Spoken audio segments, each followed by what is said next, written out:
reviendra après un match nul à but partout. Au bout de la prolongation, donc séance de tir au but, c'est Alexander Arnold qui a marqué le tir au but victorieux. Mbolo avait ouvert le score durant la deuxième période. Puis Saka lui avait répondu. Un match qui était plutôt équilibré. Quoique les dernières occasions étaient plutôt suisses. Il y a eu cette barre équerre, en tout cas sur un corner direct tiré par Shaqiri qui aurait pu faire mener définitivement son équipe. Il y a eu 2-3 arrêts déterminants de Jordan Pickford également dans la prolongation, mais ce sont les Anglais qui se sont qualifiés.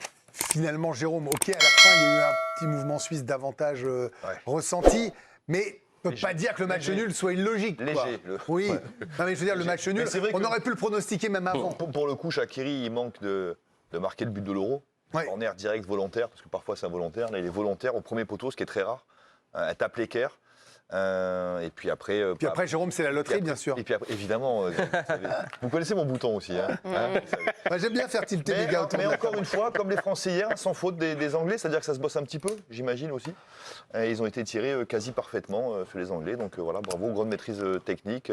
C'est-à-dire que le point commun entre les deux matchs, Olivier Bossard, c'est que les deux pénaltys mal tirés sont tout de suite sanctionnés. Tous ceux qui sont très bien tirés, ça fait but. Oui, clairement. Mais là, on voit que ça a été travaillé du côté des Anglais. Parce que franchement, à l'image du dernier que met Alexander Arnold, il est parfait. C'est le même que Théo Hernandez. C'est le même que Théo Hernandez. Exactement. Peut-être qu'ils se sont inspirés de nous d'ailleurs.